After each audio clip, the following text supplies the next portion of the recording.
Mahigit 35 raw ang mga gumugulong na investigasyon sa Office of the Ombudsman kaugnay ng maanumalyang flood control projects ayon kay Ombudsman Jesus Crispin Remulla.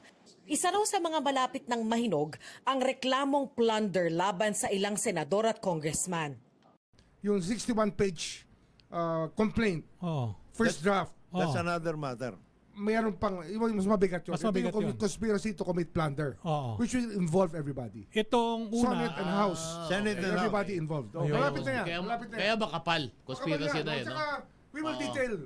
ikwan yan. Congressmen and senators. Hindi di, Kabilang sa mga iniimbestigahan ay ang mga miyembro ng small committee kung saan umano ginawa ang insertions at pagbabago sa budget base sa naging alegasyon ni Navota City Representative Toby Tiangco. Kasama sa mga tinukoy ng mga miyembro ng small committee ng Kamara para sa 2025 budget, sina dating Congressman Zaldico, dating Marikina 2nd District Representative Sela Kimbo, 4-piece party list Representative Nonoy Libanan, at dating Zamboanga 2nd District Representative Manix Dalipe. nasaan na daw si Stella Kimbo? Nasaan si Manix Dalipe? Nasaan yung minority leader Libanan? Nandiyan na yan. It's Yun about yun. time that as a country, Oo. we face reality. Correct. Na kailangan ayusin natin ang sistema. Yun lang naman yun. Oo. And we have to Kung take... kailangan managot, panagutin. We have to lang para wag nang tularan. Sinusubukan ng GMA News na makuha ang panig ni Kimbo, Libanan at Dalipe sa mga pahayag ng ombudsman pero hindi pa sila tumutugon. Nauna na nilang itinanggi ang pagkakasangkot sa anomalya.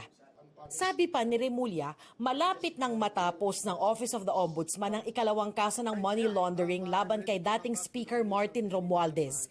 Hiningi rin namin ang komento rito ni Romualdez sa pamamagitan ng kanyang abogado pero wala pa rin siyang sagot. Sabi ni Remulla, malaki ang maitutulong ng Partial Senate Blue Ribbon Committee report sa mga gumugulong ng investigasyon ng Office of the Ombudsman. By September, marami tayong ifa-file pa tungkol sa flood control. Tsaka yung mga conflict of interest cases. Darlene Kai, Nakatutok, 24 Oras.